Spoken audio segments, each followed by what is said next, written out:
இன்னைக்கு நாம 2016 வருஷம் ரிலீஸ் ஆன வணக்கம் அப்படின்ற ஒரு மலையாள படத்தோட கதையை தான் பார்க்க போறோம். இந்த படத்தோட ஒன்லைன் என்னன்னா, ஒரு 3 நண்பர்கள் தன்னோட தவறான எண்ணத்திற்காக ஒரு கன்னியாஸ்திரி கூட பார்த்தனா தப்பான உறவுல இருக்காங்க. அதனால அந்த பெண்ணுக்கு பார்த்தனா குழந்தை பிறக்க போகுது. அதனால அவங்க இருக்கிற எல்லாருமே இந்த பொண்ணு இந்த மடத்துக்குள்ள இருக்க கூடாது அப்படின்ற மாதிரி துரத்தி விட பாக்குறாங்க. அதுக்கு அடுத்தது இந்த பசங்க தன்னோட தவற உணர்ந்தாங்களா இல்லையா, அந்த பொண்ணுக்கு என்னாச்சு அப்படின்றதான் இந்த படத்தோட மீதி கதையே. படத்தோட முழு கதையும் கேட்கறது முன்னாடி இது வரைக்குமே நம்ம சேனலை சப்ஸ்கிரைப் பண்ணாம பார்த்துட்டு இருக்கிறோங்க. சப்ஸ்கிரைப் பண்ணி பக்கத்துல ஒரு பெல் பட்டன் சேர்த்து கிளிக் பண்ணிக்கங்க. டெலிகிராம்ல ஃபாலோ பண்ணாதவங்க ஃபாலோ பண்ணிக்கங்க. வாங்க கிணிக்கான வீடியோக்குள்ள போயிடலாம். இந்த படத்தோட தொடக்கத்திலே ஒயின் ஷாப்ல நின்னுட்டு இருக்கிற விவேக் மற்றும் கிருஷ்ணா அப்படின்ற 2 பேரை தான் காட்டுறாங்க. இவங்க தான் நம்ம படத்தோட முக்கியமான ஹீரோக்கள். இவங்க 2 பேருமே இங்க இருக்கிற கூட்டத்தை பார்த்துட்டு, யாராவது பலாப்பழத்துல மிக்கிற மாதிரி இவ்வளவு கூட்டம் மேஞ்சிட்டு இருக்குது, நாட்டுல பார்த்தா வேலை வெட்டி இல்ல, பணம் இல்ல, காசு இல்லன்னு சொல்லிட்டு எல்லாருமே பார்த்தா புலம்பிட்டு இருக்கிறானுங்க. ஆனா இவனுங்களுக்கு மட்டும் எப்படி இந்த மாதிரி கூட்டம் வந்துச்சு அப்படின்ட்டு தெரியல. அங்க பாரு எப்படி நிக்கிறானுங்க பாரு. ஒரு போக்க பார்த்தா நம்ம நாடு போயிடுச்சு, அப்படியே நாசமா போயிடும் போல இருக்கு அப்படின்ற மாதிரி இவனுங்க 2 பேரும் பார்த்தா நல்லா தான் பேசிட்டு இருக்கானுங்க. அப்படி பேசிட்டு இருக்கும்போது அந்த இடத்துல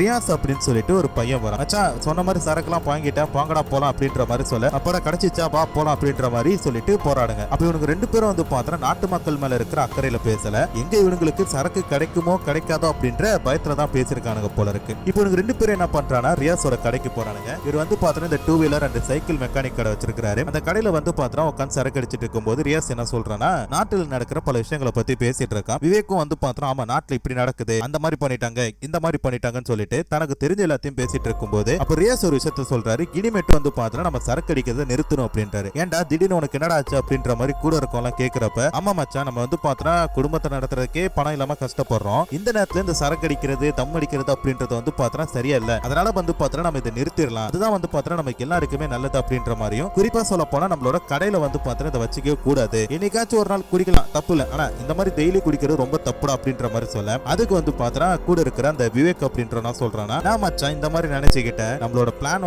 பார்த்தா என்னன்னு தெரியும்ல, கூடிய சீக்கிரமே பாரு நம்மள பெரிய மல்டி மில்லியனர் ஆக போறோம் புரியுதா அப்படின்ற மாதிரி ரியாஸோட மைண்ட் பார்த்தா சேஞ்ச் பண்ணிட்டு இருக்கிற மாதிரி தெரியுது. இதே நேரத்துல இவங்க எல்லாம் பார்த்தா சரக்கு அடிச்சிட்டு அவங்க வீட்டுக்கு கிளம்பி போறாங்க. ரியாஸ் பார்த்தா தன்னோட வீட்டுக்கு போகும்போது அவங்க அம்மா நான் சொல்றாங்கன்னா, எதுக்குப்பா டெய்லி இவ்வளவு லேட்டா வர, என்னதான் வேலை பண்ற நீனு, அது மட்டும் இல்லாம என்ன பார்த்தா ஹவுஸ் கீப்பிங் வேலைக்கு கூப்பிட்டாங்க, நான் போக மாட்டேன் அப்படின்ற மாதிரி சொல்லிட்டேன். ஏன்னா எனக்கு பார்த்தா உடம்பு சரியில்லை, எனக்கு பார்த்தா உட்கார முடியல, எந்திரிக்க முடியல, சாப்பிட முடியல, எதுவுமே பண்ண முடியல, இனிமேட்டு எனக்கு வேலைக்கு போயிட்டு உனக்கு பார்த்தா வடிச்சு கொட்ட முடியாது, இஷ்டம் தான் நீ சமைச்சு ஏதாச்சும் சாப்பாடு போடு, இல்லாட்டி நாட்டுக்கிட்டு சாவு அப்படின்ற மாதிரி ஒரே வார்த்தையில சொல்லிடுறாங்க. இதை கேட்டு அவன் என்ன சொல்றானா, எதுக்குமா வீட்டுக்கு தொடர்ந்து இந்த மாதிரி கத்திட்டு இருக்கிற, போமா போய் சாப்பாடு எடுத்து வைமா போமா அப்படின்ற மாதிரி சொல்லிட்டு அவன் பார்த்தா குடும்பத்து மேல எந்த ஒரு அக்கறையுமே இல்லாம சாப்பிட போறான். அதே மாதிரி தான் கூட இருக்கிற மத்த பசங்களுமே என்ன பண்றாங்கன்னா, வீட்டுல நடக்கிற எந்த ஒரு பிரச்சனையுமே பார்த்தா கண்டுக்கிறது கிடையாது, சாப்பிட்டுட்டு அவனுக்குள்ள வேலைக்கே பார்த்துட்டு இருக்கிற மாதிரி தெரியுது. இப்ப அப்படியே கட் பண்ண மறுநாள் ரியாஸ் என்ன பண்றானா, தன்னோட கடைக்கு வந்துட்டான். கடைக்கு வந்து அடுத்தது அங்க இருக்கிற ஒருத்தர் பைக் ரிப்பேர் பண்ற சாக்குல, இங்க இருக்கிற ஏதாச்சும் ஒரு இடம், ஒரு பிக்னிக் போற மாதிரி இடம் தெரியுமா அப்படின்ற மாதிரி சொல்லி கேட்கிறாரு. நிறைய இருக்குங்க, நீங்க யார் அப்படின்னு சொல்லி கேட்கிறப்ப இவர் ஏதோ ஒரு ஹோட்டல்ல மேனேஜரா வேலை பார்த்துட்டு இருக்கிறாரா, அதனால பார்த்தா இந்த இடத்துல ஏதாச்சும் ஒரு ஹோட்டல் மாதிரி, அந்த தங்கிட்டு இந்த மாதிரி ரெசார்ட் மாதிரி ஏதாச்சும் ஒன்று இருக்கிறா, இந்த பிக்னிக் போற மாதிரி இடம் இருக்கா அப்படின்ற மாதிரி சொல்லி கேட்கும்போது ஏகப்பட்டது இருக்குங்க அப்படின்ற மாதிரி சொல்ல, அது எல்லாத்தையுமே பார்த்தா அந்த நபர் நோட் பண்ணிட்டு இருக்கிற மாதிரி தெரியுது. இதே நேரத்துல அந்த இடத்துக்கு பார்த்தா விவேக் வரான். விவேக் கிட்ட பார்த்தா கொஞ்ச நேரம் பேசிட்டு இருக்கும்போது இந்த இடத்துல பார்த்தா 2 நண்பர் வராங்க. ஒருத்தங்க பேர் பார்த்தா தெரசா, இன்னொருத்தங்க பேர் பார்த்தா அனிதா. இவங்க 2 பேருமே பார்த்தா இந்த ஊர்ல யாருக்காச்சும் உடம்பு சரியில்லை அப்படின்னா பாப்பாங்க, அவங்களுக்கு மருந்து கொடுப்பாங்க. அது மட்டும் இல்லாம இவ்வளவு பார்த்தா பிரைவேட்டா கிளினிக் மாதிரி ஒன்று வச்சு நடத்திட்டு இருக்காங்க. இப்படி இருக்கும்போது தான் இலவசமா எல்லாருக்கும் மருந்து கொடுக்கறாங்கன்னு சொன்னால, அந்த இடத்துல சுசிலா அப்படின்னு சொல்லிட்டு ஒரு வயதான பெண்மணி அவங்க பார்த்தா தனக்கு உடம்பு சரியில்லை அப்படின்ட்டு எனக்கு கொஞ்சம் மருந்து வேணும் அப்படின்ற மாதிரி சொல்றாங்க. அதுக்கு பார்த்தா அந்த அனிதான்றவங்க அந்த மருந்து எடுத்து கொடுக்கும்போது, எமாடி என்கிட்ட இப்போதைக்கு பணம் இல்ல, நான் அப்புறமேட்டு உங்ககிட்ட பணத்தை கொடுத்துட்டுமா அப்படின்ற மாதிரி சொல்லும்போது, பரவாயில்ல இந்த மருந்து பார்த்தா நீங்களே எடுத்துட்டு போங்க, அதுக்கு உண்டான காசை நான் கொடுத்துறேன் அப்படின்ற மாதிரி சொல்லிட்டு அந்த லேடி பார்த்தா அதை வாங்கிட்டு கம்முன்னு போறாங்க. அப்படி இருக்கும்போது தான் ஹீரோ அப்புறம் அவன் ஃப்ரெண்ட்ஸ் எல்லாருமே உட்காந்து பேசிட்டு இருக்காங்க. அப்படி பேசிட்டு இருக்கும்போது அவனுக்கு என்ன சொல்றாங்கன்னா, ஒரு காலத்துல இந்த லேடி இருக்காங்க தெரியுமா, பல பொண்ணுங்களை வச்சு விபச்சாரம் பண்ணிட்டு இருந்தாங்க,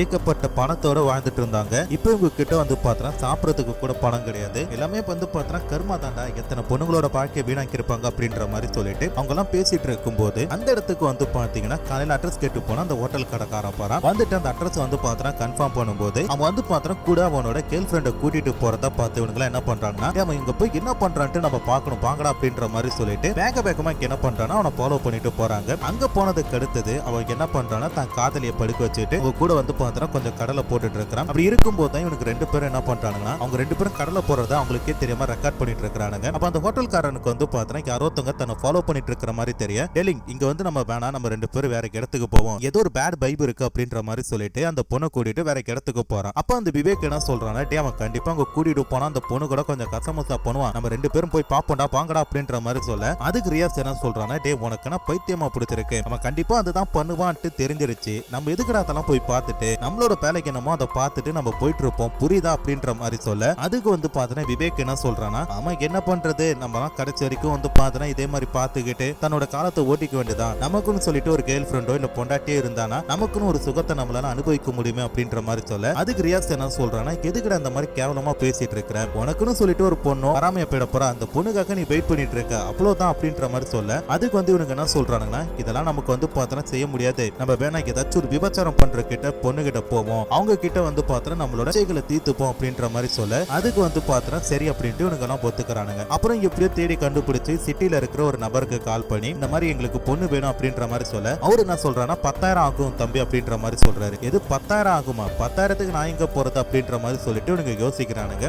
என்ன காரணம்னா இவனுங்களுக்குன்னு சொல்ற மாதிரி ஒரு உருப்படியான வேலை வெட்டி கிடையாது, வீட்டுல வந்து பார்த்தோம் சும்மா தண்டத்துக்கு தான் இருந்துட்டு இருக்கானுங்க. அதனால எப்படியாச்சும் அந்த பொண்ணு கிட்ட போகணும் அப்படின்னு சொல்லிட்டு ஆசை இருக்கிறதுனால தன் கையில இருக்கிற லேப்டாப் அது மட்டும் இல்லாம வந்து பாத்தீங்கன்னா வீட்டுல இருக்கிற சைக்கிள் அண்டா குண்டா அப்படின்ட்டு எல்லாத்தையுமே திருடி வைக்க ஆரம்பிக்கிறானுங்க. வித்து அவங்களுக்கு வந்து பார்த்தா பணம் கம்மியா இருக்கு அப்படின்றனால ஊருக்குள்ளேயும் வந்து பார்த்தீங்கன்னா சில பணங்கள் எல்லாம் திருடிட்டு நிறைய என்ன பண்றாங்கன்னா அந்த பொண்ணை பாக்குறதுக்காக சிட்டிக்கு போறாங்க. அந்த விபச்சாரம் பண்றவரு தான் பொண்டாட்டியை வச்சு வந்து பார்த்தா இந்த மாதிரி தொழில் பண்ணிட்டு இருக்கான் போல இருக்கு. 10,000 கொடுக்கும்போது சரி எத்தனை பேருக்குன்னா 3 பேருக்குன்றானுங்க. 3 பேர்லாம் கணக்கு கிடையாது தம்பி, ஒரு ஆளுக்கு 10,000 அப்படின்ற மாதிரி சொல்ல, நான் போன்ல டீடைலா சொன்னானே 3 பேர் வருவோம் அப்படின்ற மாதிரி சொல்லும்போது, அதான்ப்பா ஒரு ஆளுக்கு 10,000 நீங்க 30,000 எடுத்துட்டு வரீங்கன்னு சொல்லி நினைச்சேன் அப்படின்னும் போது 30,000 கிடையாது அப்படின்னும் போது சரி நீ கிளம்பு அப்படின்ற மாதிரி சொல்லிட்டு அனுப்பி வச்சுட்டானுங்க. இதனால இவங்களுக்கு வந்து பாத்திரம் ஒரு மாதிரி போயிட்டு, என்னடா இது கை கெட்டினது வாய் கெட்டாம போயிட்டு அப்படின்ற மாதிரி சொல்லிட்டு இவளுக்கு எப்படியாச்சும் வந்து பாத்திரம் நம்ம கரெக்ட் பண்ணணும் அப்படின்ற மாதிரி சொல்லிட்டு பேசிட்டு இருக்கானுங்க. அப்பதான் இவங்களுக்குள்ள இருக்கிற பிசாசு வந்து பாத்திரம் தலையெட்டி பாக்குது. அச்சா நம்ம வேணும் இந்த மாதிரி பண்ணலாமா அப்படின்ற மாதிரி சொல்றானுங்க. என்னடா பண்ண போறீங்க அப்படின்னு சொல்லி கேட்டா, இவங்களுக்கு தெரிஞ்ச பொண்ணு இல்ல தெரியாத பொண்ணு ஏதாச்சும் ஒரு பொண்ணை வந்து பாத்திரம் கடத்தி அவ கூட வந்து பாத்திரம் கொஞ்சம் அப்படி இப்படி இருந்துட்டு அந்த பொண்ணை வந்து பாத்திரம் மிரட்டி விட்டுரும் அப்படின்ற மாதிரி சொல்றாங்க. கரெக்ட் தான்டா, இந்த மாதிரி பண்ணிட்டா பொண்ணுங்க கண்டிப்பா வீட்டுல சொல்லிடுவாங்களா அப்படின்னும் போது, வாய திறக்காத அளவுக்கு ஒரு பொண்ணு வந்து எனக்கு நல்லா தெரியும், அந்த பொண்ணை வந்து பாத்திரம் நம்ம எத்தனை முறை வேணாலும் பயன்படுத்திக்கலாம், அவ யாருக்கிட்டயுமே சொல்ல மாட்டா அப்படின்ற மாதிரி சொல்ல, யாரடா சொல்றீங்க அப்படின்னு சொல்லி கேட்கும் போது அப்பதான் வந்து பாத்தனா அந்த விவேக் அப்படின்றவன சொல்றானா, உனக்கெல்லாம் தெரியும் பட் ஒரு நாளைக்கு காலையில போனக்கே புரியும் அப்படின்ற மாதிரி சொல்ல, இப்ப அப்படியே கட் பண்ணா மறுநாள் வந்து பாத்தனா எல்லா பசங்களும் ரியாஸோட கடையில வந்து பாத்திரம் உட்கார்ந்து இருக்கும் போது அந்த இடத்துக்கு வந்து பாத்தனா அந்த 2 நன் சிஸ்டர்ஸும் போறாங்க. அப்படி போகும்போது விவேக் என்ன பண்றானா, அனிதாவை பாரு அப்படின்ற மாதிரி சொல்ல, ரியாஸுக்கு வந்து பாத்திரம் புரிஞ்சு போயிட்டு அனிதாவை தான் இவங்க வந்து பாத்திரம் கரெக்ட் பண்ண போறாங்கன்னு சொல்லிட்டு, பட் இவனுக்கு வந்து பாத்திரம் தப்புன்னு தோணுது, பட் இருந்தாலும் அவனோட வயசு வந்து பாத்திரம் தப்பு இல்லைன்னு சொல்லுது. இப்படியே கொஞ்சம் நேரம் இவங்க வெயிட் பண்ணிட்டு இருக்கும் போது அந்த இடத்துல இருந்து வந்து பாத்திரம் அந்த தெரசா அப்படின்ற அந்த நன்கு என்ன பண்றாங்கன்னா கிளம்பி போறாங்க. இப்போ வந்து பாத்திரம் அந்த கிளினிக்ல அனிதா மட்டும் தனியா தான் இருப்பா, இதுதான் கரெக்டான நேரம் அப்படின்ற மாதிரி சொல்லிட்டு கிருஷ்ணன் அப்படின்றவங்க என்ன பண்றானா வேகமா போயிட்டு அந்த பொண்ணு கிட்ட, இந்த மாதிரி எனக்கு வந்து பாத்திரம் கழுத்துல ஏதோ ஒரு வலி இருக்கு, ஏதோ வலிக்குது, ஏதோ கடிச்சிச்சு அப்படின்ற மாதிரி என்னென்னமோ காரணத்தை சொல்லி அவங்கள பைத்தியம் பார்க்க சொல்றான். அதுக்கு அவங்க என்ன சொல்றாங்கன்னா, ஐயோ எனக்கு வந்து பாத்திரம் அதெல்லாம் தெரியாதுப்பா, நான் வந்து பாத்திரம் சும்மா மருந்து தான் கொடுப்பேன் அப்படின்ற மாதிரி சொல்ல, அந்த சிஸ்டர் வேற இப்பதான் போயிட்டாங்க, சோ காலையில பரியாண்டும் போது ஐயோ அதுக்குள்ள நான் செத்துரும் போல இருக்குங்க, ப்ளீஸ் என்ன காப்பாத்துங்க அப்படின்ற மாதிரி சொல்ல, அவங்களும் என்ன பண்றாங்கன்னா போனா போகுது அப்படின்ற மாதிரி சொல்லிட்டு இந்த பையனை என்ன பண்றாங்கன்னா கிளினிக்ல கூட்டிட்டு போயிட்டு ஏதோ மருந்தெல்லாம் வச்சு அந்த பையனை அனுப்பிடுறாங்க. சோ ரொம்ப லேட்டா வந்து பாத்திரம் அவங்க அந்த கிளினிக்கை மூடிட்டு கிளம்பும் போது நிறைய கிறிஸ்டனுக்கு என்ன பண்றானா தன்னோட ஃப்ரெண்ட்ஸ் கிட்ட வந்துட்டு, அந்த பொண்ணை வந்து பாத்திரம் லேட்டா வந்து பாத்திரம் நான் அனுப்பி விட்டுட்டேன், அவங்க காட்டு பகுதியில போயிட்டு இருக்காங்க, இதுதான் கரெக்டான டைம் வாங்கடா அப்படின்ற மாதிரி சொல்லிட்டு அனிதாக்கு முன்னாடி வந்து பாத்திரம் இந்த பயலுக எல்லாருமே போயிட்டு அந்த காட்டு பகுதிக்குள்ள நிக்கிறாங்க. அப்படி அந்த பொண்ணு காட்டு பகுதிக்குள்ள வந்துட்டு இருக்கும்போது டக்குனு ரியாஸ் என்ன பண்றானா அந்த பொண்ணோட முன்னாடி போய் நிக்கிறான். என்னப்பா வேணும் அப்படின்ற மாதிரி சொல்லி கேட்கும்போது எதுவுமே சொல்ல மாட்டான். அவங்கள வந்து பாத்திரம் ஒரு மாதிரி பார்வையில பாத்துட்டு இருக்கிறான். என்னப்பா வேணும், எதுக்கு இந்த மாதிரி பாக்குற அப்படின்ற மாதிரி சொல்லிட்டு அவங்க நார்மலா கேட்கும்போது நீங்க தான் வேணும் அப்படின்ற மாதிரி சொல்ல அவங்களுக்கு தூக்கி வரி போடுது. என்ன பேசுற இந்த மாதிரி பேசக்கூடாதுன்னு சொல்லிட்டு தப்பிச்சு போகலாம்னு சொல்லி பார்க்கும்போது அப்போ வந்து பாத்திரம் அவங்க கூட இருக்கிற கண்ணனும் விவேக்கும் வந்து பாத்திரம் அவங்களை பிடிச்சி பலுக்காட்டயமா வந்து பாத்திரம் 3 பேரும் மாறி மாறி அவங்க கூட தப்பு பண்றாங்க. சோ தப்பு பண்ணிட்டு அந்த பொண்ணோட ட்ரெஸ் எல்லாம் கீச்சிட்டு அதை வந்து பாத்திரம் வீடியோவா எடுத்து வச்சுக்கிட்டு வெளியே யாருக்கிட்டாச்சும் சொன்னீங்கன்னா இந்த இன்டர்நெட்ல விட்டுரும் அப்படின்ற மாதிரி சொல்லி மிரட்டுறானுங்க. இதே நேரத்துல வந்து பாத்தினா ஹாஸ்டல்ல இருக்கிற அந்த தெரசா அப்படின்ற லேடிக்கு வந்து என்னது இன்னும் இந்த பொண்ணை காணும் அப்படின்ற மாதிரி சொல்லிட்டு ரொம்ப வருத்தப்பட்டு இருக்கும்போது கரெக்டா அந்த இடத்துல அனிதா என்ன பண்றாங்கன்னா ரொம்ப சோர்வா நடந்து வந்துட்டு இருக்காங்க. அவங்கள பார்க்கும்போது இவங்களுக்கு வந்து பாத்திரம் புரிஞ்சு போயிட்டு இந்த பொண்ணுக்கு ஏதோ தப்பு நடந்திருக்கு அப்படின்னு சொல்லிட்டு உடனே என்ன பண்றாங்கன்னா நேரம் சர்ச் ஃபாதர் கிட்ட போயிட்டு இந்த பொண்ணுக்கு வந்து பாத்திரம் இந்த மாதிரி தப்பு நடந்திருக்கு, ஏதோ தெரியாத பொறுக்கி நாய்ங்க இந்த பொண்ணு கிட்ட வந்து பாத்திரம் தப்பா நடந்துக்கிட்டாங்க, நீங்க தான் வந்து பாத்திரம் இந்த பொண்ணுக்கு நீதி வாங்கி கொடுக்கணும் அப்படின்ற மாதிரி சொல்ல, அதுக்கு அந்த ஆளு என்ன சொல்றானா, இங்க பாருமா என்னால என்ன உதவி பண்ண முடியுமோ அதை பண்றேன், பட் அந்த பொண்ணுக்கு வந்து பாத்திரம் இந்த மாதிரி நடந்துச்சுன்னு சொல்லிட்டு வெளியே யாருக்கும் தெரியாம பாத்துக்கோங்க, அப்படி தெரியறனால அந்த பொண்ணோட பேருக்கு தான் ரொம்ப கெட்ட பேராகும் அப்படின்ற மாதிரி சொல்லிட்டு இவர் சொல்றாரு. இவர் சொல்றது வந்து பாத்தீங்கன்னா ஒரு பக்கம் கரெக்டா இருந்தாலும் பட் அந்த பொண்ணுக்கு வந்து பாத்தீங்கன்னா இந்த மாதிரி நடந்திருக்கு அப்படின்றத வந்து பாத்தீங்கன்னா எப்படி வெளியே சொல்லாம இருக்க முடியும்? இதே நேரத்துல அந்த பொண்ணுக்கு வந்து பாத்தீங்கன்னா வைத்தியம் பாக்குறதுக்காக அவங்க கூட இருக்கிற எல்லா நன் சிஸ்டரும் வந்து பாத்தீங்கன்னா உதவி பண்ணிட்டு இருக்காங்க. இப்ப அப்படியே கட் பண்ண இந்த 3 அயோக்கிய பயல்களையும் காட்டுறானுங்க. 3 பேர் வந்து பாத்தீங்கன்னா பயத்துல உட்கார்ந்து இருக்காங்க. அதுல வந்து பாத்தீங்கன்னா ரியாஸ் தான் ரொம்ப பயத்துல இருக்கிறான். என்ன சொல்றானா அந்த பொண்ணு யார்கிட்டயும் சொல்லிட மாட்டாளா அப்படின்ற மாதிரி சொல்ல அதுக்கு விவேக் என்ன சொல்றானா கண்டிப்பா வந்து பாத்தீங்கன்னா அந்த பொண்ணுக்கு யார்கிட்டயும் சொல்ல மாட்டா. உனக்கு விருப்பப்பட்ட இன்னொரு வாட்டி கூட அந்த பொண்ணு கூட போய் தப்பாரு அவ எதுவுமே சொல்ல மாட்டா அப்படின்ற மாதிரி சொல்ல அது மட்டும் இல்லாம இந்த பொண்ணை பத்தி நிர்வாணமா வீடியோ எடுத்தாங்கல்ல அதை வந்து பாத்தீங்கன்னா இன்டர்நெட்ல போடலாம் அப்படின்ற மாதிரி இருக்குன்னு சொல்லி விவேக் சொல்ல அதுக்கு வந்து பாத்தீங்கன்னா ரியாஸ் திட்டுறான். இங்க பாடுறான் நம்ம எல்லாம் பண்ணாதான் அந்த பொண்ணோட பாக்கியே போயிடும் நம்ம பண்ணதே ஒரு தப்பு அப்படின்ற மாதிரி சொல்ல அதுக்கு வந்து பாத்தீங்கன்னா விவேக் கேட்க மாட்டான். போடா ஏகப்பட்ட பணம் கிடைக்கும் அப்படின்ற மாதிரி சொல்லிட்டு அந்த பொண்ணோட வீடியோ வந்து பாத்தீங்கன்னா இன்டர்நெட்ல விற்க போறோம் அப்படின்ற மாதிரி சொல்லிட்டு இருக்கான். இப்ப அப்படியே கட் பண்ண மறுநாள் ரியாஸ் வந்து பாத்தீங்கன்னா விவேக்கு கால் பண்ணும்போது அந்த பையனோட போன் வந்து பாத்தீங்கன்னா சுவிட்ச் ஆஃப் அப்படின்ற மாதிரி இருக்கு. ஒரே பயந்துட்டு என்ன பண்றானா கிருஷ்ணன் கால் பண்ணி எதுக்கு அவன் போன் எடுக்க மாட்டான் சுவிட்ச் ஆஃப்னு இருக்கு என்னடா ஆச்சு அப்படின்ற மாதிரி சொல்லி கேட்கும்போது மச்சான் பதறாத அது ஒன்னும் பிரச்சனை கிடையாது அவன் வந்து பாத்தீங்கன்னா இது எமர்ஜென்சி குடும்பத்தோட பிரச்சனைன்னு சொல்லிட்டு வெளியே போறதா சொன்னான் அதனால போனுக்கு சார்ஜ் போடாம விட்டுருப்பான்டா நீ தப்பாலாம் எதுவும் எடுக்காத அது மட்டும் இல்லாம அந்த லேடியை பத்திலாம் நீ பயந்துட்டு இருக்காத பொண்ணு ஆகாத அப்படின்ற மாதிரி சொல்றான். இது மட்டும் இல்லாம அந்த பன்னாடை என்ன பண்ணிருக்கானா அந்த நன்னோட நிர்வாண வீடியோக்கு வந்து பாத்தீங்கன்னா இன்டர்நெட்ல அப்லோட் பண்ணிட்டான் போல இருக்கு. அது வந்து பாத்தீங்கன்னா ஊர் முழுக்க சுத்தி கடைசியில இவங்க இருக்கிற அந்த கிராமத்துக்கு வர ஆரம்பிச்சிச்சு. ஊர்ல இருக்கிற எல்லாருமே வந்து பாத்தீங்கன்னா இவங்களை வந்து ஒரு மாதிரி பேச ஆரம்பிக்கிறாங்க. அந்த பொண்ணை வந்து பாத்தீங்கன்னா தப்பான பார்வையில பார்க்க ஆரம்பிக்கிறாங்க. இப்படி இருக்கும் போதுதான் மாணிக்கம் அப்படின்ற ஒரு நபர் என்ன பண்றாருன்னா நேரா போயிட்டு அந்த சர்ச்சில் இருக்கிற அந்த தெரசா கிட்ட போயிட்டு அந்த பொண்ணை பத்தி தப்பான வீடியோ எல்லாம் இன்டர்நெட்ல பரவிட்டு இருக்கு. இதுக்கு மேலேயுமே அவ வந்து பாத்தீங்கன்னா இந்த இடத்துல இருக்கிறனால கண்டிப்பா வந்து பாத்தீங்கன்னா நமக்கு கெட்ட பேர் தான் அவளை ஒழுங்கா இந்த இடத்தை விட்டு அனுப்பிடுங்க அப்படி இல்லாட்டி என்ன பண்ணுவட்டு எனக்கு தெரியாது அப்படின்ற மாதிரி சொல்லிட்டு அங்க இருக்கிற எல்லாருக்கிட்டையும் வந்து பாத்தீங்கன்னா சண்டை போட்டு போறான். உடனே இவங்க என்ன பண்றாங்கன்னா நேரம் சர்ச் ஃபாதர் கிட்ட போய் சொல்லும் போது அதுக்கு ஒரு என்ன சொல்றான்னா அந்த வீடியோ போய் நீ பாத்தியா அப்படின்ற மாதிரி சொல்லி கேட்கிறப்ப ஃபாதர் என்ன நினைச்சிட்டு இருக்கீங்க ஒரு பொண்ணோட அந்தரங்க வீடியோவை நான் பாக்கணும்னு சொல்லி நினைக்கிறீங்களா போது அப்படி தப்பா எடுத்துக்காதீமா ஊர்ல இருக்கிறவங்க ஒவ்வொருத்தரும் வந்து பாத்தீங்கன்னா அந்த பொண்ணை பத்தி தப்பா பேசுறான் அப்படின்றக்காக ஆதாரம் இல்லாம நம்மளால வந்து பாத்தீங்கன்னா எதுவுமே பண்ண முடியாது. நீங்க ஒருவேளை அந்த வீடியோவை பார்த்திருந்து அது ஆதாரம் அப்படின்னு சொன்னீங்கன்னா நான் ஏத்துக்கிறேன் அப்படின்ற மாதிரி சொல்ல அதுக்கு வந்து பாத்திரம் அவங்க எதுவுமே பண்ண முடியாதுன்றாங்க. சரி என்னால முடிஞ்ச உதவி என்ன பண்றேன் அந்த பொண்ணை பத்திரமா பாத்துக்குங்க அப்படின்ற மாதிரி சொல்லிட்டு அந்த இடத்தை விட்டு அனுப்பி வைக்கிறாரு. இப்படி இருக்கும் போதுதான் அனிதா என்ன பண்றாங்கன்னா தன்னோட இடத்துல வேலை பார்த்துட்டு இருக்கும்போது திடீர்னு அந்த பொண்ணுக்கு வாந்தி வருது. என்ன பண்றாங்கன்னா போய் வாந்தி எடுக்கிறாங்க. அப்ப அங்க இருக்கிற எல்லாருமே என்னாச்சு எதுக்கு வாந்தி எடுக்கிற அப்படின்ற மாதிரி சொல்லி கேட்கிறப்ப அந்த பொண்ணு வந்து பாத்தீங்கன்னா எந்த ஒரு பதிலும் சொல்ல மாட்டா. இந்த ஒரு விஷயம் வந்து பாத்தீங்கன்னா தெரசாவுக்கு தெரியுது. அவங்க என்ன பண்றாங்கன்னா இந்த பொண்ணு கிட்ட பிரெக்னன்சி கிட்ட கொடுத்து செக் பண்ணி பார்க்க சொல்றாங்க. அப்படி செக் பண்ணி பார்க்கும்போது இந்த பொண்ணு வந்து பாத்தீங்கன்னா கன்சீவா இருக்கிறா. அதனால அந்த பொண்ணு கூட்டிட்டு போய் என்ன சொல்றாங்கன்னா இங்க பாருமா உன் வயித்துல வளர்ந்துட்டு இருக்கிறது ஒரு பாவப்பட்ட குழந்தை அந்த குழந்தை வந்து பாத்தீங்கன்னா கழிச்சிட்டாதான் பொண்ணால நிம்மதியா இருக்க முடியும் அப்படின்ற மாதிரி சொல்ல அதுக்கு இந்த பொண்ணு என்ன சொல்றான்னா மேடம் என்னால அப்படி பண்ணவே முடியாது என்னோட வயித்துல வந்து பாத்தீங்கன்னா அந்த குழந்தை ஏதோ ஒரு தப்பு போன மூலம் தான் வளர்ந்துட்டு இருந்தாலும் அது கடவுளா எனக்கு கொடுக்கப்பட்ட வரம் சொல்லி நினைக்கிறேன். கண்டிப்பா என் மூலமா பரப்புற அந்த உயிரை வந்து பாத்தீங்கன்னா அழிக்க மாட்டேன் அப்படின்ற மாதிரி சொல்றாங்க. தெரியுமா அப்படி அழிக்காட்டி உனக்கு வந்து பாத்தீங்கன்னா ஒரே ஒரு இதுதான் நடக்கும் உன்னால வந்து பாத்தீங்கன்னா நம்ம கூட அதாவது இந்த ஹோம்ல வந்து பாத்தீங்கன்னா தங்க முடியாது அப்படின்ற மாதிரி சொல்ல தெரியும் மேடம் ஆல்ரெடி என்ன நீங்க அனுப்பத்துக்கு பிளான் போட்டுட்டீங்கன்னு சொல்லிட்டு நான் கிளம்புறேன் அப்படின்ற மாதிரி இந்த பொண்ணுக்கு என்ன பண்றாங்கன்னா ட்ரெஸ் எல்லாம் பேக் பண்ணிட்டு வெளியே போறேன். இப்போ இந்த பொண்ணுக்குன்னு சொல்லிட்டு யாருமே கிடையாது. அங்க இருக்கிற எல்லாருமே வந்து பாத்தீங்கன்னா ஒரு மாதிரி இந்த பொண்ணை பாத்துட்டு இருக்காங்க. அது மட்டும் இல்லாம இந்த பொண்ணு வந்து பாத்தீங்கன்னா ரியாஸும் பாக்குறாரு. அவருக்குமே வந்து பாத்தீங்கன்னா குற்ற உணர்ச்சி இருக்கு. அதனால அந்த பொண்ணை வந்து பாத்தீங்கன்னா பார்க்க முடியாத அளவுக்கு மறைஞ்சிட்டு உட்கார்ந்து இருக்கிறாரு. இப்படி இருக்கும்போது அந்த பொண்ணு என்ன பண்றாங்கன்னா தன்னோட போனரமா அதாவது அந்த தெரசா கிட்ட போயிட்டு என்ன வந்து தங்கறதுக்கு தான் வந்து பாத்தீங்கன்னா விட மாட்டேன்னு சொல்லிட்டீங்க அட்லீஸ்ட் இந்த கடையில வேலை பார்க்கறதுக்காச்சும் எனக்கு அனுமதி கொடுக்கலாமே அப்படின்ற மாதிரி சொல்ல அதுக்கு அந்த அம்மா என்ன சொல்றாங்கன்னா தரலாமா பட் உன் வயித்துல வளர்ந்துட்டு இருக்க ஒரு குழந்தை அதை கலைச்சிட்டு வா அப்படின்ற மாதிரி சொல்லும் போது அதுக்கு வந்து பாத்தீங்கன்னா ஹீரோயின் என்ன சொல்றாங்கன்னா என்னால முடியவே முடியாது அப்படின்ற மாதிரி உங்களால என்ன பண்ண முடியுமோ பண்ணிக்கீங்க என் குழந்தைய பாத்துக்க எனக்கு தெரியும் அப்படின்ற மாதிரி கொஞ்சம் போல்டா பேசுறாங்க. அப்பதான் அந்த இடத்துல வந்து பாத்தீங்கன்னா சுசிதா என்ன சொல்றாங்கன்னா இங்க பாருமா உனக்கு வந்து பாத்தீங்கன்னா குழந்தை பிறந்து ஏன் அதுக்கு அடுத்தது கூட என் வீட்டுல வந்து நீ தாராளமா தங்கிக்கலாம் நான் உன்னை கூட்டிட்டு போற உன்னை பத்திரமா பாத்துக்கிறேன் அப்படின்ற மாதிரி சொல்ல ஹீரோனுக்கும் வந்து பாத்தீங்கன்னா வேற வழி கிடையாது. இப்போ இங்க என்ன பண்றாங்கன்னா அந்த பொண்ணோட வீட்டுக்கு போறாங்க. அங்க போனதுமே சுசிலா என்ன பண்றாங்கன்னா தன்னை பத்தி சொல்றாங்க. ஒரு காலத்துல வந்து பாத்தீங்கன்னா நான் ஒரு சில பெண்களை வச்சு இந்த இடத்த தப்பான தொழில் பண்ணிட்டு இருந்தேன். ஆனா இந்த நேரத்துல வந்து பாத்தீங்கன்னா அதெல்லாம் நான் விட்டுட்டேன். இப்ப நம்ம நல்லா தான் இருக்கிறேன். என்னால முடிஞ்ச அளவுக்கு நான் நல்லபடியா பாத்துப்பேன் அப்படின்ற மாதிரி சொல்ல அதுக்கு வந்து பாத்தீங்கன்னா ஹீரோனும் சிரிச்சுட்டு அந்த இடத்துக்குள்ள போறாங்க. இப்படி இருக்கும்போது தான் நைட்டு வந்து பாத்தீங்கன்னா ஒரு ஆளுக்கு என்ன பண்றான்னா சுசிலாவோட வீட்டுக்கு வந்துட்டு என்ன சுசிலா திருப்பி வந்து பாத்தீங்கன்னா பொண்ணுங்களை கூட்டு வச்சுட்டு வியாபாரம் பண்ண ஆரம்பிச்சிட்ட போல இருக்கு ரொம்ப நல்லது இப்ப புதுசா வந்திருக்காலே அந்த பொண்ணுக்கு எவ்வளவு ரேட்டுன்னு சொல்லி நான் கூட்டிட்டு போயிட்டு விடிஞ்சதும் விட்டுட்டுறான் அப்படின்ற மாதிரி சொல்ல அதுக்கு இந்த அம்மா என்ன பண்றாங்கன்னா பாய்க்கு வந்தபடி அவனை பிடிச்சி திட்டிட்டு இருக்காங்க. என்னடா நினைச்சிட்டு இருக்க அந்த பொண்ணெல்லாம் குடுக்குற மாதிரி இல்ல வெளில போ அப்படின்ற மாதிரி திட்டி அனுப்புறாங்க. இப்போ அப்படியே கட் பண்ண மறுநாள் சுசிலா வந்து வீட்டுல இருக்கிற முட்டை எல்லாத்தையுமே வந்து பாத்தீங்கன்னா விற்பனைக்காக எடுத்துட்டு இருக்கும் போது அந்த இடத்துல அனிதா வந்துட்டு என்ன சொல்றாங்கன்னா இன்னிலிருந்து நான் வந்து பாத்தீங்கன்னா இந்த வீட்டுல இருக்க எல்லா வேலையும் பாக்குறேன் நீங்க கொஞ்சம் ரெஸ்ட் எடுங்க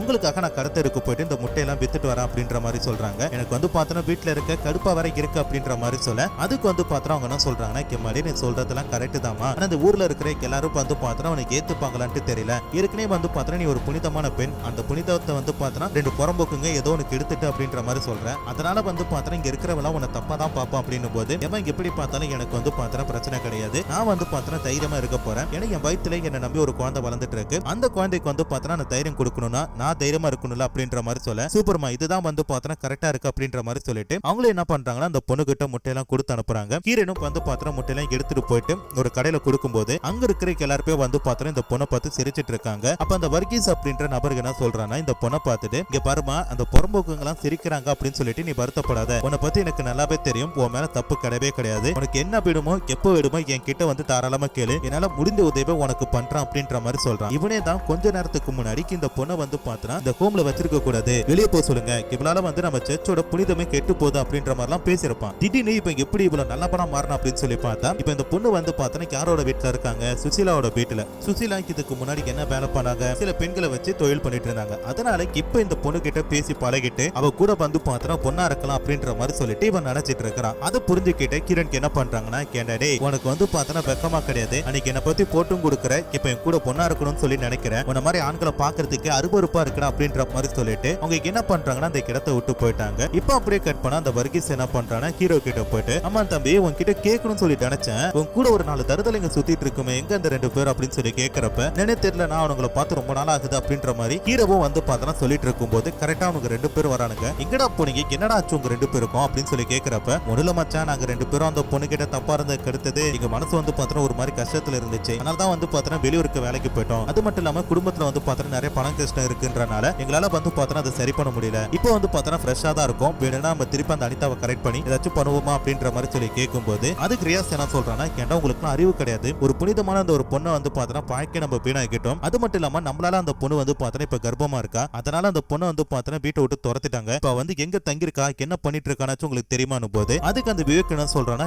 இன்னும் பாட்டமா போயிட்டு நம்மள அவள் வாண்டடா கூப்பிட்டு வராண்டா அப்படி கிட்ட போனாலே அப்படியே வந்துரும் அப்படின்ற மாதிரி கொஞ்சம் ஓப்பனா பேசும்போது செவுல கிருத்திரும் பரதேசி நாய அந்த பொண்ணு வந்து பார்த்தா பாவம் அவளை வந்து பார்த்தா விட்டுறணும் புரியுதா அப்படின்ற மாதிரி சொல்றாங்க. சரிடா பொண்ணோட விருப்பப்படி அந்த பொண்ணை விட்டுறலாம். ஆனா நைட்டு நம்ம வந்து ஒரு பார்ட்டி வைப்போம். ரொம்ப நாள் ஆச்சுல நம்மளாம் மீட் பண்ணி அப்படின்ற மாதிரி சொல்ல சரி இவங்க என்ன பண்றாங்கன்னா நைட்டு வந்து பார்த்தா ரியாஸோட கடையில ஒரு பார்ட்டி மாதிரி வைக்கிறாங்க. அப்ப ரியாஸ் என்ன சொல்றானா எனக்கு வந்து பார்த்தா நம்ம பண்ணது தப்பு அப்படின்ற மாதிரி தோணுது. அதனால நான் போயிட்டு அனிதா கிட்ட உண்மையில சொல்லி அவளை கல்யாணம் பண்ணிக்க போறேன் அப்படின்னு போது இது கல்யாணம் பண்ணிக்க போறேன் என்ன நினைச்சிட்டு இருக்க அவ வந்து பார்த்தா கர்ப்பமா இருக்கான்னு சொன்னீங்க. அவ வயித்துல வளர்ந்துட்டு இருக்க குழந்தைக்கு அப்பா யாரு தெரியுமா? அப்ப 3 பிள்ளைக்கு யாரோ ஒருத்தவங்க தான் உன்னோட குழந்தை எப்படி நீ சொல்ல முடியும் அப்படின்னு போது பரவாயில்ல மச்சான் அவ வயித்துல யாரோட குழந்தை வளர்ந்துட்டு இருந்தாலும் பரவாயில்ல நான் வந்து பார்த்தா அவளுக்கு என்னோட பொண்டாட்டியை ஏத்துக்க போறேன். அது மட்டும் இல்லாம அவளை வந்து பார்த்தா நான் கல்யாணம் பண்ணிக்க போறேன் அப்படின்னு போது எனக்கு 2 பேரும் வந்து பார்த்தா விட மாட்டான் அப்படின்றாங்க. அது தப்புடா மச்சான் அந்த பொண்ணு கிட்ட நமக்கு ஏதோ பொண்ணா இருந்துட்டோம் அதோட வந்து பார்த்தா எல்லாம் முடிஞ்சிச்சு அப்படின்ற மாதிரி சொல்ல அதுக்கு வந்து பார்த்தா கீரை ஒத்துக்க மாட்டான். அன்னைக்கு நைட்டே என்ன பண்றாரு நேரா சுசிலாவோட வீட்டுக்கு போயிட்டு அனிதா கிட்ட கொஞ்சம் பேசணும் அப்படின்ற மாதிரி சொல்ல அதுக்கு அவங்க என்ன சொல்றாங்கன்னா நீ பேசலாம்பா பட் இந்த நேரத்துல பேச முடியாது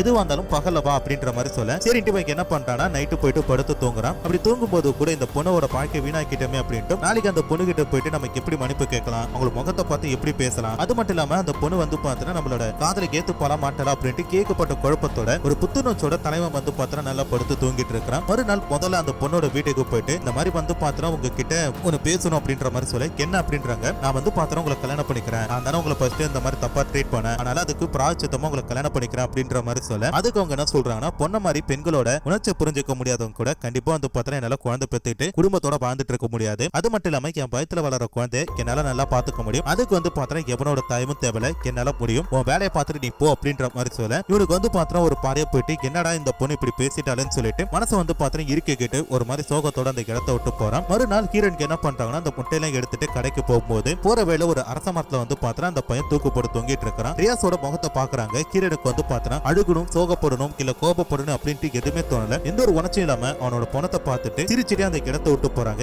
இந்த இடத்துல இந்த படத்தோட கதை முடியுது. சோ கண்டிப்பா உங்களுக்கு எல்லாருக்கும் இந்த படத்தோட கதை பிடிச்சிருக்கும் சொல்லி நினைக்கிறேன். அப்படி பிடிச்சிருந்தா மறக்காம இந்த வீடியோக்கு ஒரு லைக் கொடுத்துட்டு அப்படியே நம்ம சேனல் சப்ஸ்கிரைப் பண்ணி பக்கத்துல ஒரு பெல் பட்டனையும் சேர்த்து கிளிக் பண்ணிக்கங்க. மீண்டும் ஒரு சூப்பரான ஒரு படத்துல பாக்குறேன். அதனால டாடா பை பை.